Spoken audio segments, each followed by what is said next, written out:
Hi hello friends, എല്ലാ കൂട്ടുകാർക്കും മൗനരാഗത്തിൻ്റെ പുതിയൊരു പ്രൊമോയിലേക്ക് സ്വാഗതം. അങ്ങനെ നമ്മുടെ ഗംഗയാണെങ്കിൽ കൃത്യം ചെയ്യാൻ വേണ്ടി ലക്ഷ്മി അമ്മയും കാർത്തികയും കൊല്ലാൻ വേണ്ടിയിട്ട് ക്രിസ്മസ് അപ്പൂപ്പൻ്റെ വേഷത്തിൽ അവരുടെ വീട്ടിലേക്ക് കടക്കുന്നു. എങ്കിലും ഈ കാർത്തിക തോക്കെടുത്തിട്ട് അവൻ്റെ നേരെ വെടിയുയർത്തുകയാണ്. പക്ഷേ കാർത്തികയ്ക്ക് ശരിക്കും ഉന്നം ഇല്ലാത്തത് കൊണ്ട് തന്നെ തലനാരിഴയ്ക്ക് അവൻ ഓടി രക്ഷപ്പെടുകയാണ് ചെയ്തത്. എന്തായാലും തൻ്റെ അമ്മയെ ആ സമയം വെടിവെച്ചത് കൊണ്ടാണ് രക്ഷപ്പെടുത്താൻ സാധിച്ചത്. അതിലൊരു ആശ്വാസം കണ്ടെത്തുകയും അതിനുശേഷം കിരണിനെയും കല്യാണിയൊക്കെ വിളിച്ചു വരുത്തുകയും കിരണും കല്യാണിയും ആ കരോൾ സംഘത്തിനെ പിടികൂടുകയും അപ്പോൾ അവർ പറയുന്നുണ്ട്, ഞങ്ങളുടെ കൂട്ടത്തിലുള്ള ആളല്ല അങ്ങനെ ഒരു കാര്യം ചെയ്തത്, ഇടയിൽ വന്ന് കയറി വന്നതാണ് എന്നുള്ള കാര്യമൊക്കെ അറിയിക്കുകയാണ്.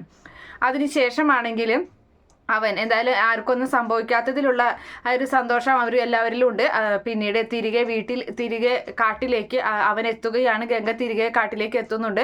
ആ സമയത്ത് ഈ പറയുന്ന വേലു അവൻ ഒരുപാട് ഭീഷണിപ്പെടുത്തുന്നുണ്ട്. അവനോട് പറയുകയാണ്, നീ എന്തായാലും ഒരു നല്ല മനുഷ്യനല്ല എന്ന് ഞങ്ങൾക്കറിയാം. ഈ കാട്ടിലുള്ളവരെ ചതിച്ചു കഴിഞ്ഞാൽ വലിയൊരു ചതിക്കുഴി ഞങ്ങൾക്കും അറിയാം ഈ കാടിനുള്ളിൽ ഉണ്ടാക്കാനായിട്ട്. അപ്പോൾ അതിൽ വലിയ വന്യമൃഗങ്ങൾ തന്നെയായിരിക്കും നിന്നെ കടിച്ചു കീറാൻ പോകുന്നത് എന്നൊക്കെ പറഞ്ഞ് അവന് ഒരുപാട് വഴക്ക് പറയുകയും അവനെ ഭീഷണിപ്പെടുത്തുകയും ചെയ്യുന്നുണ്ട്.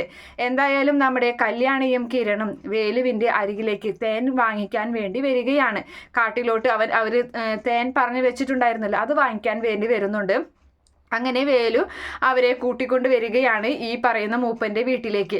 അപ്പോൾ ഇവർ ഇങ്ങനെ വരുന്നത് അകലെ നിന്നിട്ട് ഈ ഗംഗ കാണുന്നുണ്ട്. ഗംഗ കാണുമ്പോൾ അവൻ മറഞ്ഞു നിൽക്കുകയാണ്. കൂടെ അമലവും ഉണ്ട്. അപ്പോൾ അമലവും ഗംഗയും മറഞ്ഞു നിന്നിട്ട് അവരിങ്ങനെ നോക്കുകയാണ്. തൻ്റെ ശത്രുക്കളാണ് അത് എന്ന് അമലുവിനെ പറഞ്ഞ് വിശ്വസിപ്പിക്കുന്നുണ്ട് ഗംഗ. അങ്ങനെ അവരാണെങ്കിൽ രണ്ടുപേരും വന്നിട്ട് മൂപ്പൻ്റെ ഭാര്യയൊക്കെ കണ്ട് സംസാരിക്കുകയാണ്. പക്ഷേ അതേ വീട്ടിൽ തന്നെ ഈ പറയുന്ന ഗംഗ ഒളിച്ചിരിപ്പുണ്ട്. അവൻ ഇവർ പറയുന്ന കാര്യങ്ങളൊക്കെ ഒളിഞ്ഞിന്ന് കേൾക്കുകയും കാണുകയും ചെയ്യുകയാണ്.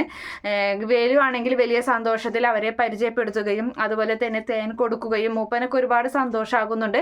എന്തായാലും അമലുവിനെ വിളിച്ചു വരുത്തി അമലുവിനെ പരിചയപ്പെടുത്തി കൊടുക്കുന്നുണ്ട്.